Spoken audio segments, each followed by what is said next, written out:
This is a weekly wrap up presented by the Conversation Project. I'm Jay Cleveland Payne, and this is simply a wrap up of news stories that we posted on our feeds about the Conversation Project all week long on Facebook and Twitter or X.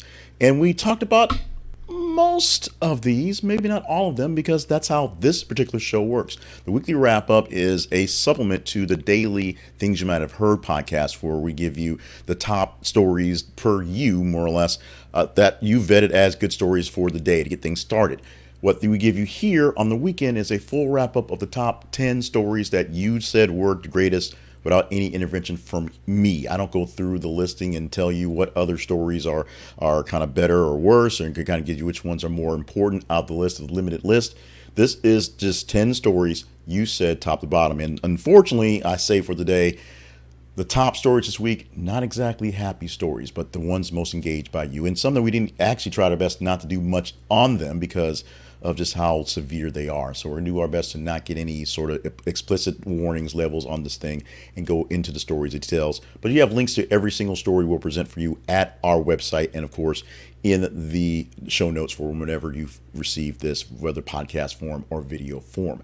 Now, this is the countdown for the week that ends August the 19th, 2023. So we thank you so much for being with us for this show. I'm going to give you in mere moments the top 10 stories from 10 to 1 that you literally said were the top stories of the week. We're going to follow that up with the almost rans. These are stories that were close, but not quite in range, obviously, because they're 11 through 15. And then we're going to wrap things up for this show here with the almost relevant story of the week at number 218. 218 distinct different posts this week. And this story is at the very bottom of engagement. Sometimes these stories should be more important. This one may be irrelevant, but you be the judge once you hear what story you didn't care to talk about this week. Go to our website, thisisaconversationproject.com, and see more about what we do every single day. Literally 5 days a week, we have a morning update for news, and then we produce this for Saturday, and then Sunday we do some things as well, some offshoots as well. Plus, when this podcast is over, this video is done, we'll produce another supplemental podcast called The Story of the Week, and we can't do that until we finish this one, because first we have to let you know what story is the top 10 stories, and we pick one of those stories from the top 10 to give to you in that extra commentary. So let's get on with what's going on. Let's get on with the actual newsy stuff, if you will, the stuff that's important, the top 10 stories that are here for you, because you said they were here for you. Let's start off with story number 10 with the headline, Barbie box office, Greta Gerwig becomes highest grossing female director of all time, domestically beating Frozen 2. Big news for the Barbie grab. And it's really interesting because Barbie is not a movie for the kiddies. Frozen and Frozen 2 are exactly Disney movies that are made for children, animated movies about, heroism and a little bit of sort of feminism, if you will. This movie, Barbie movie, spoiler alert, it's more about feminism and patriarchy and the battle between how we work in the real world versus how the Barbie world works, how people sort of throw her away, literally. Greta Gerwig is now the highest grossing female director of all time because of this in domestic box office. She has skated past, see what they did there, Frozen 2, the 20th title in history to clear $500 million domestically. Great win for her. Great win for the live action movie. If you've not seen it, go see it and see it and understand it for yourself. You are free to hate what you want to hate, but this is when you have to actually take in on your own. And don't go into thinking it was because it's all pink and Barbie. It's a girly movie. It's a adult movie, but it's not that adult movie. It's a movie that'll make you think. If you open your mind and take the jokes as they are, you will have a lot of thought on what's happening and enjoy it. I enjoyed it thoroughly, did not expect to, but I had a blast, while the kids we took to go see it were kind of like, this is kind of weird, because it's probably weird from a kid version. The number 9 story for this week, Britney Spears and husband Sam Agari split, heading for divorce. So apologies for butchering Mr. Agari's name, but more than likely, as most people suspected, he was just kind of a pawn in the game of Britney Spears, and it seems that way is happening. Britney Spears is getting divorced. Her husband, Sam, is actually filed for divorce, and the rumors have it stating that infidelity on Britney's part. Britney has been cheating. Britney's been doing odd stuff. Britney's stepping out on the couple after the years of Britney Spears doing the conservatorship issues, all that working out, now having freedom to marry who she wants to, do what she wants to, maybe have some babies. Probably not happening at this point in time. This is a deeper issue or deep trouble. A quote that pops a lot in the Britney Spears world lately is showing here, in at least in this case, where the happiness is not so much happy. We will follow Britney Spears because we follow Britney Spears. People want to know Britney Spears stuff, so there'll be more stuff going on. But in the meantime, this is pretty simple, pretty basic domestic dispute that we're paying more attention to because the domestics are not exactly domestic. They're really, famous people. And so famous people, we tend to be in their business, not because their relationships are any better or worse than ours, just because their relationships are more public than ours. That's essentially how that works out. Let's move on to the story that's sitting at the number 8 spot this week for this week. And this headline reads, Montgomery police have arrested Reggie Gray, the man accused of wielding a folding chair as a weapon during the Riverfront Brawl. This was a story posted fairly early in our contest, last Friday, if you will. So this story and its numbers lasted the full 7 days plus the couple hours we pulled for this podcast. But it goes to show that the story for the Montgomery Riverfront Brawl is a bit of a longer lasting one than many people hoped and more people thought. There's been pretty quiet past this story here. 5 people totally arrested, a few folks they have not found, a few folks they've cleared in the process. But when you get into a big old fight and it goes to social media and everybody sees it, it's pretty obvious that you're the guy that did it. And that's what's going here. Now, the aftermath of this, Reggie Gray, one of the fewer on the African American side that have been arrested for gross brawling, if you will, because hitting a guy with a folding chair is not a nice thing to do. He's actually had a lot of kind of positive things happen. People notice him. People in his circle are speaking highly of him, and a GoFundMe type fund to raise money for his legal fees has been taken care of. So, in all practical purposes, he's probably taken care of in that sense. We just have to get through whatever they'll be charged with and whatever crimes they'll have to actually pay for in the future, because hitting a guy in the back of the head with a folding chair, whether it's self-defense or not, has its consequences. At number 7, North Korea says Travis King wants refuge from racism, mistreatment in U.S. Army. Reuters gave us this story on Tuesday, and this is essentially the downfall of the very positive, very big numbers we've been doing over the last couple of weeks, because I put out something on Travis King and people went, meh, and that just sort of kind of killed the momentum. The story is a bigger story than it needs to be, and a bigger story than you may believe it is, because there's some issues in it. Private Travis King, of course, was the military serviceman who was scheduled to leave South Korea and fly back to Texas to face some extra charges for whatever was going on in Korea. He had spent about 50 days in detention in Korea and then was being sent home. Because of the way things work in the airport, he could not be escorted by police or any sort of authorities to the plane. So when he got to the airport, he just left the airport.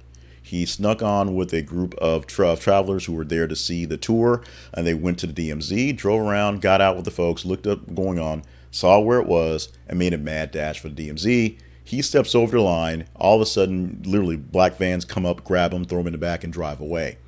And for weeks, we don't know what's going on. Now, Travis King is being designated as a prisoner of war. So that means he has extra status of people trying to want to get him back.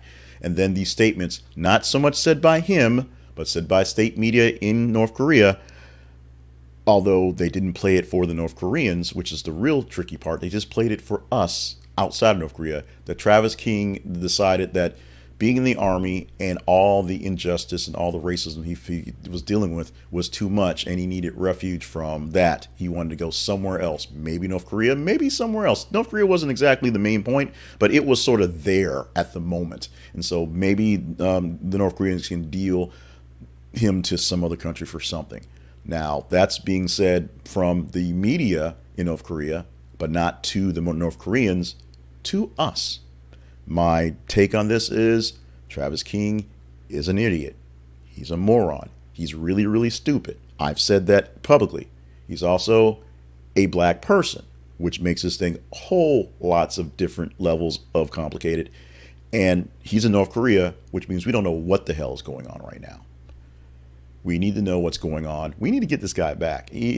Obviously, he still has charges to face. He's not coming back as a hero. We need to get this guy back and figure out what the hell North Korea is doing, because they just like to have attention, and this is a nice little band of attention they can have if they learn to play the cards right, or they could basically put him to work and basically kill him like they do basically every other person that they snatch up for whatever. This time, this guy leaped over into their territory.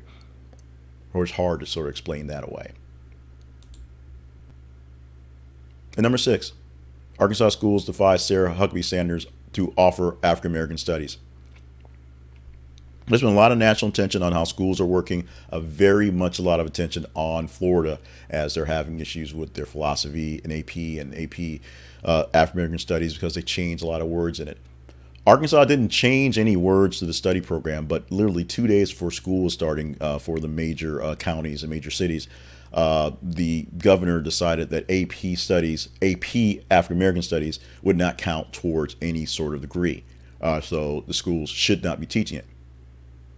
Every school that decided that they were going to teach it before those 2 days are still teaching it. In fact, what's become the weirdness about this is a whole bunch of kind of, the liberal white ladies who are out there, and I have very many good friends who are those liberal white ladies who will say what they want to say on these types of things, who will, they're out there marching just as much as anybody else, are basically ponying up money so that kids can take this course, take the test that's along with the course, even if it doesn't count towards any real credit, which is the real sort of travesty in this. Now, with the very rapid changing of how college is working, literally within the last couple years and this year with the last decision about the race-based stuff, and now people dealing with the legacy stuff, how you get into college and how you get into the good colleges is changing, and no one knows how it's going to play. AP courses are being more or less sort of destigmatized and not really used as ways to judge people better for some schools. SATs, ACTs are being overlooked in some cases. Essentially, it's open form. They look at what you did, they look at your person, if you will, which is why the Arkansas state is trying to do more things to have more kids do community service and show what they've done, as opposed to the school stuff. However, the school stuff's kind of important too, and that's something where Sarah Huckabee Sanders is off on a lot of things, or she's off here in Arkansas. If you see me blinking SOS, please send help, because we are needing some help right here, right now, in this state of Arkansas. AMPTP makes counterproposal to WGA. Negotiations recess, but will resume next week. That happened on Sunday. This is when we posted the story, and the negotiations happened sometime middle of the week, like Wednesday or so. Now, the strike is still going on for the writers, but they offered up more things that the writers were looking for and made more concessions that they were willing to give up for the writers. We will see how this thing plays out in the long term, but the biggest talk about this was if the writers actually get the strike over, actually in their strike, and start going back to the tables, then that more or less gives the green light for the actors to get their act together and figure out what to do to get themselves back working as well, and keep other unions from having to strike to fix things. Basically, do a preemptive strike for other unions before their contracts are up, before they have an issue with their deals, to sort of fix some things, patch some things on for right now, and maybe renegotiate early to get things going. Right now, the writers, the first big group 2 strike, is preparing to get back to work, we believe, if these negotiations come through. I did not see anything particular about the negotiations other than I heard essentially they were at the tables, they looked promising, and they were promising enough that the actors were looking to get back to the table and get some discussions going very soon as well. At number 4 this week, Hillary's in the news, but not that Hillary, although she could be just as bad. Hillary may become first tropical storm to make landfall in California in 84 years. Hurricane Hillary was in the Pacific coast for a while, and it's hit land in Mexico. Baja California is right now threatened to be hit by that. But by the time it gets there, it's going to be a tropical storm, which means lots and lots of rain, which is an issue. Still an eye storm, just not quite as heavy as a hurricane. And for that area, which doesn't get that much rain that often, they're expecting big time troubles. This is the first time in 84 years landfall of a tropical storm or hurricane type storm has hit California. because it doesn't do that way. It goes Mexico, it goes right up, but usually they're in the Atlantic, so they come across and then they die by the time they get over Mexico or such. This is going the other way. We shall see how this thing plays out. Expecting to be in the area within days from now. Rain's going to be pretty heavy. Storms and all that's going to be pretty heavy. And the whole song "It Never Rains in Southern California," well, it's about to get a whole bunch of rain because of Hillary happening very soon. We had a lot of stories sort of intertwined with the Maui fires and how Hawaii has been dealing with it and literally dealt with the actual incident. We went with we did some super story stuff, our past, by taking some different stories that are basically updates to each other and just merged them together. This story right here, we listed at number 3, was essentially, this headline was top 5 anyway, but we merged a couple of top stories to get this number because some of the stories were essentially all about the same thing: Maui fire, communications, and the issues. Here's the headline that we're going with the tops at number 3: failed communications and huge death toll in Maui fires. Now, since we posted this one on Friday, the death toll has gone up to over 100. I believe it's 111 or so, like that they found.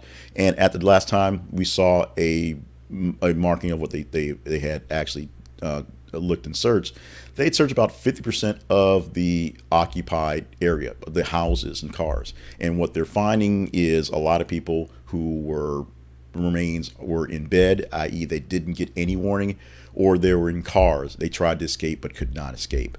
The numbers expected to maybe go double that once they finish the entire canvassing of the ground. But starting off the initial numbers going from 30 to 40 to 50 to 80 to 90, now at about 111 or so. And it's higher than that, I'm sure. I've just not heard a number as we're recording this for today, as they're seeing more and more bodies because they're going through more and more buildings to get the full length of it. Now, what's the point of this story here? What's the point of the actual headline we're talking about? The issue was the communication system to get people a message to get out of Dodge. Normally, when a tsunami comes, a big wave is coming towards the island, they hit a tsunami warning. And it's similar to what we have here for tornado warnings. It's a warning to go to high ground. That would mean people had gotten in their cars and driven inside of the island. Unfortunately, the fire was coming from in out, and they believe that would have made it worse as more people would be driving into the fire, literally, and into danger as opposed to getting away from it. Many people did die and did get injured just jumping in the ocean to stay away from the fire, but more people would have died going into the area, driving out, trying to drive through the areas to safety than the other way around. From that, the head of their emergency management system has resigned because of the backlash, although he basically said he did the right thing, and a lot of people are dealing with the aftermath of this. A place that has so much massive communication because the storms that come their way are so big, it's there. Also, because of down power lines and down cell phone towers, emergency alert system that would, like when your Amber Alert goes off and everyone's phone goes off, that'd be difficult as well because there's no power, there's no cell service. In many places, there's still no cell service. That would be an issue for this one. Our number 2 story was extremely large in numbers. We're going to give you the gist of it and allow you the chance to go to our link at our website, at the show notes, wherever you got this, to go deeper into the story. This is something that would have gotten basically no love, no flag, but just sort of the salaciousness of the story made it happen. Mackenzie Shira, convicted of murdering Russo and Flanagan. Now, that's a short headline that popped up when we put in the post into using on the quick version. What happened is a young lady named Mackenzie Shirilla was on a mission, as the story wrote. And she wanted to kill her boyfriend and another young man, and they were in the car. So she crashed into a brick wall on purpose at high speed, killing both men. The judge agreed that it was on purpose, especially since they had surveillance footage that looked like a person on purpose crashing a car to injure people. And she has been convicted of this. We'll see how this goes further. Go deeper into the story by reading it at the links that we have coming from Law and Crime. Law and Crime covers a lot of true crime stuff, and so they have a lot of big salacious stuff. And we actually like their stories because they go deeper into stories that get missed a lot of times. This is one that you probably missed out on the mainstream news, but once we put it into our feed, apparently a lot of people, true crime fans, or just people just seeing this, how just odd this was, jumping to seeing what this was all about. If you missed it, check it out in the links. And finally, the number one story for this week. It gets extra fanfare because it had that much response. Unfortunately, it's not great response. It's not a great story. This story oh, by the way, the story we had before, or Mackenzie Shirla, that was a top Facebook story of the week. The top Twitter story is this one because Twitter X is basically where most of the numbers come from. It is more engaging than that last story by 11.41%. No big deal because the other one was really, really big. It was more engaging than the number 218 story, the story at the very, very bottom of the list, which is 985,900%.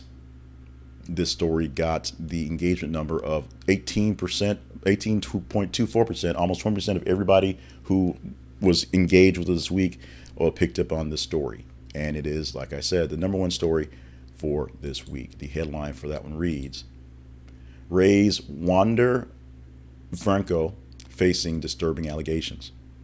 Now, from the stories and from the headlines that were there, this is something that if you're digging deep into rumor, innuendo, and that type of stories, you will find exactly what's going on. But the basic part was there is an investigation. On Monday, we posted about this, and we just backed away and left it alone.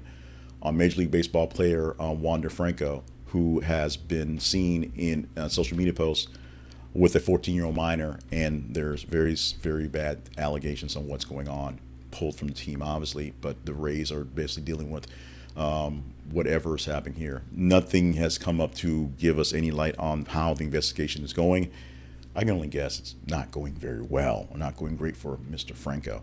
So that's the top story this week because of engagement, not because anybody necessarily loved it, but most people just were sort of shocked by it. This is do your own research and make sure you know who you're researching because this one can get uglier very, very quickly. And so those are the top 10 stories from 10 to 1 that we have for this week.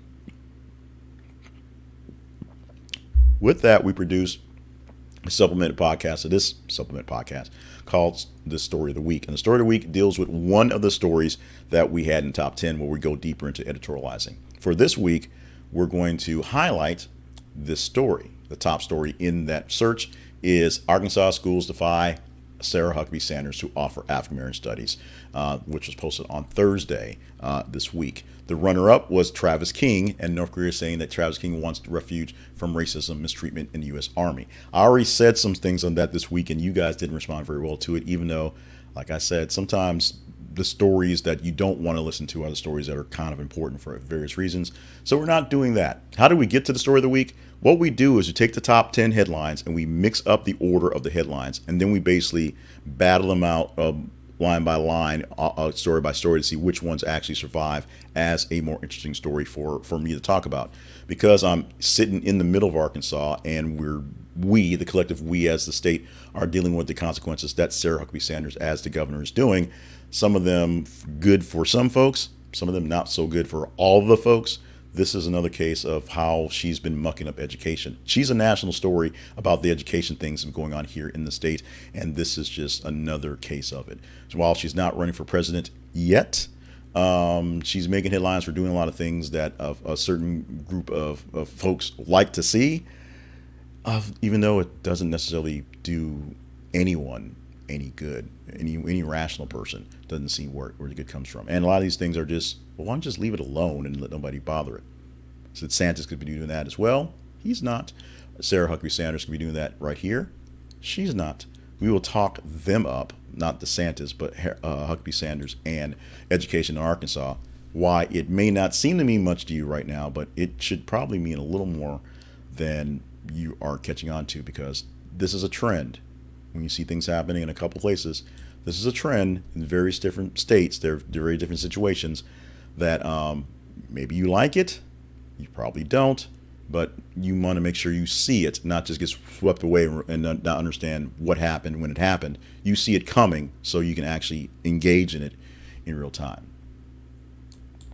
We're going to step away from the news for just a bit because we're going to, got to sell you some stuff. We got to keep this thing going, keep the lights on, and actually buy more lights, because I need more lights in here, honestly enough. This is a weekly wrap-up for the week ending August 19, 2023, and we're going to come back after a quick bit of ads promotion to talk about the stories that aren't in range, 11 through 15, and the stories so far out of range, nobody seemed to care. That is the almost relevant story of the week. Coming back to that in just a bit here on the weekly wrap up. This is for the week ending August 19th, 2023. First off, we're going to talk about Blinkist and the Blinkist app. Blinkist is a app.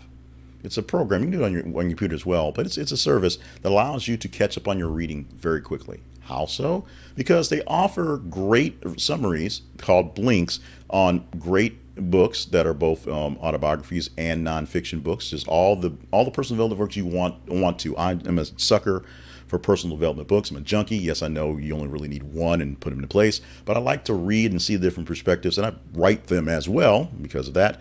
And I can go through a book that would normally take 3 to 4 hours in 15 minutes. I can read it in 15 minutes, or I can listen to it in 15 minutes audio form, because the blinks do that. They take the top level points of all of the books and break them down into small article type things that you can read in about 15 minutes or so. Some of the longer books, like if you read like Robert Greene's books of power and things like that, those books that are really thick and take days to read, the audio book versions are like 12, 13, 14 hours long.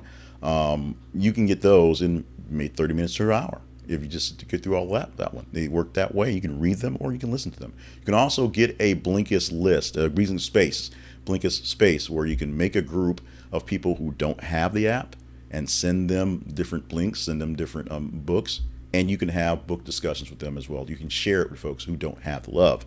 It's a quick way to get caught up on all of those books, all of those things that you really want to get into, and it's simple by going to our affiliate link for Blinkist. This is theconversationproject.com/Blinkist. This is theconversationproject.com/Blinkist. Blinkist is an affiliate to us, and this is an affiliate link. So when you download the app and actually install it and pay for the full subscription, that's when we get paid. But you're not getting anything during the trial period, and it's not going to cost you anything extra for us to get a big commission. You should check it out and see how it works for you. You follow me and follow this thing in the Conversation Project to get quick updates, quickish updates on news for the day. So get your books every single day, literally every single day via Blinkist. We also want to take a moment to give ourselves some promotion to with the Conversation Project. And the Conversation Project lives at this.conversationproject.com, and we want to make sure you understand what we do at the Conversation Project. We're doing this thing right here, whether you're listening to the audio or watching the video. That is the weekly wrap up. We give you news every single weekday, Monday through Friday, top stories vetted by you, and the things you might have heard to get your day started off. It goes live at 5:50 every morning. It's easy to just record it live and keep the gaffes in there so it plays back, then to try to do something to edit it because of just time-wise stuff. We'll get you another podcast in a few hours called The Story of the Week, and you get a chance to get bigger details. This week we're going deeper into Arkansas school systems. Each week we go deeper into detail of one of the top 10 stories there. We have various takes here and there on TikTok and on YouTube, and of course there's a lot of things that are just fun stuff, just kind of fun, easy things to kind of learn. They're not always heavy, not always news stories. They're just things to kind of go into your brain to make better conversational stuff, things you can talk about. If you think we're doing a pretty good job, and we're doing better some days and not so great on some days, this is not a purely one-person operation, but the few people I have working here are limited by time and resources. If you want to help us with those resources so we can buy ourselves more time and get more people in on this, go to our partnerships page at our website. This is theconversationproject.com. This is theconversationproject.com. And if you deem what we're doing a worthy cause, help us push forward the message a little further, a little deeper, and get more stuff in there. Specifically, so I can get more people to get more stuff done so we can get things done faster, more efficient, and with more fun, if you will. So check that out at our website. Although also it's basically where you find all the stuff we do. So check out the website just to get deeper details on what we are, who we are, and if you think we're doing pretty good, the most important thing you can do is just follow the feeds and email us. But if you think you can help us do our mission, we're going to appreciate that. So we are done with the ads and done with the promos. So let's wrap up the rest of the show, if you will, starting off with the first of the almost rans, the 11 through 15 stories that obviously aren't top 10 because they're number 11 through 15. But these stories were very close in the numbers, and most of them were covered throughout the week in the things you might have heard. And some of them seem more important than others, but we have to go by the numbers here. The first one, Ammon Bundy arrested at a high school fundraiser. It's a football fundraiser. So Ammon Bundy, plus many folks of his organization, were picked up because they were in contempt of court. They had charges against them from a protest. A lot of things they do. If you don't know who he is, Google him. You'll see a bunch of stuff he did. Maybe you're for him, maybe you're against him, but he had charges against him. And essentially, the best way to pick him up was someplace where he was public and did not have, some of his boys to keep an eye on him. They did it at a football fundraiser. He was, sitting there eating steak, just hanging out for the football season get started there, and they picked him up and took him in. Now, a message from the school, the EHS football team sponsor, regrets that this incident happened at an event meant to support our student athletes. We wish our dedicated student athletes a successful school year and an amazing football season. This is going to blow away nationally pretty quickly, but in the area, it's going to be a bone of contention, and in some cases, it's probably going to be your poster board motivation, your thing you're going to put in your locker to remember that when people talk about this, they got to put an extra fight in this thing. We'll see how this plays, and we'll probably follow the football team and see how they do this season. At number 12, Miss Universe Indonesia contestants asked to strip for body checks. We didn't cover this one in one daily stuff, but this was a one that kind of caught my attention. How Miss Universe Indonesia said that the contestants were asked to strip, do body checks. 5 were taking topless photos because of whatever. The Miss Universe organization cut its ties with Indonesia franchise after learning about that because it's kind of creepy, kind of weird. Go deeper into this story, no pun intended, if you want to see what's going on. But essentially, they were doing unauthorized physical examinations, which basically looked like sexual harassment and violence. And that's kind of how I see it in the overview glossing of it. Maybe there's deeper details and more reasons for it, but we don't know. And if we care, that being you can go deeper into the story and see what's going on. A United Airlines pilot on vacation in Hawaii volunteered to fly a plane from Maui to mainland U.S. to help 330 people escape the fire. This is one of those stories, we like I said, we combined a bunch of the Maui stories to make them all just combined, so we weren't just doing like 4 or 5 different takes on it. This is one that we kept separate, and this is one that was very close to being in the top 10 for this week because Vince Eckelkamp was essentially trying to get out of the devastation that was going on in Maui as he was on vacation, and it got really bad. He was on vacation, he had time off, but many airlines were offering up airplanes, private airplanes and some of the corporate airplanes to get people out for evacuation. So Vince, being a pilot, having nothing much to do since his vacation was being ruined by this whole fire thing, helped evacuate about 330 people. Thank you so much for heroes like Vince. At number 14, Tom Jones dies. Wrote book of lyrics for long-running The Fantastics, was 95.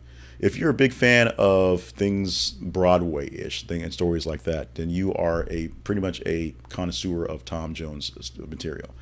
Not my wheelhouse, so I don't know much to talk about it. Very little given in the actual edits, other than the fact that he had a very long storied career, very much loved by his peers. Talked about his couple of marriages, but it is what it is. You can go more deeper in that. Sorry if I seem like I'm sort of down low on this one, because that's kind of not exactly one that really hit me very well. But Tom Jones dying this week, many people reacted to this one being a top 14 story for the full week. Not quite top 10, not quite the big time. 14's pretty well. And number 15 is a story that hits me a little bit locally as well. Alex Collins, former NFL running back and Arkansas standout, dies at 28. USA Today did the story. Collins played for the Ravens, I believe. Seahawks and the Ravens.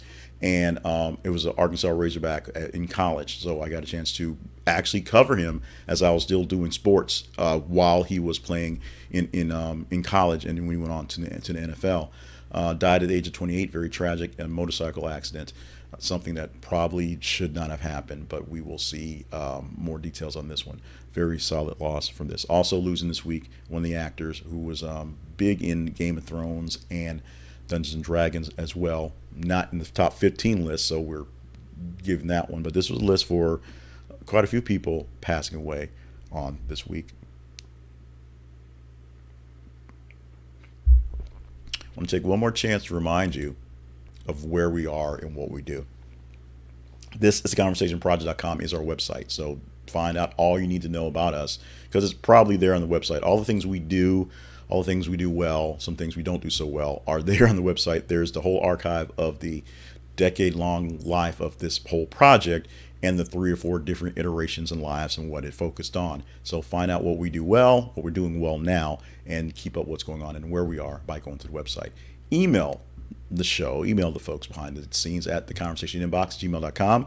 Let us know what we're doing well and what we're not doing well, and we'll do our best to improve on it or not do it as worse, if that makes any sense. Sometimes it's not about being better, it's about not being worse. And the feeds, facebook.com/this is a conversation project, and twitter.com/th_conversation, X, we know what it is. Every 50 minutes we post news stories from various sources. Some of them you like, some of them you might not like, some of them are a little weird, we admit, but they offer up interesting stories. You engage in the stories, and the more engagement the story gets, higher chance we have of talking about it. It's that simple. Like them, love them, hate them, share the stories, and the higher scores come up to the top, and we'll talk about them at the top of this a show like this. And the stories at the very bottom get very little attention, except for this one we call the almost irrelevant story of the week, because it's at 218, the very bottom, and in most cases it should be more relevant than it is. Just the placement of what stories get attention make it happen. What's this week? Almost relevant story of the week. The headline reads, oops, that's last week's. For this week's is actually U.S. Appeals Court backs abortion pill restriction, Supreme Court appeal planned. So, yeah, so we messed that one up. But this week, the bottom story, you'll see it in the show notes or on the website when the listing for the program, goes into the fact about the abortion pills, or essentially going into more of the Supreme Court action, which is on, I'll say women's rights, if you will, essentially on contraception and things like that. The abortion pill specifically because it terminates a pregnancy even in the early stages.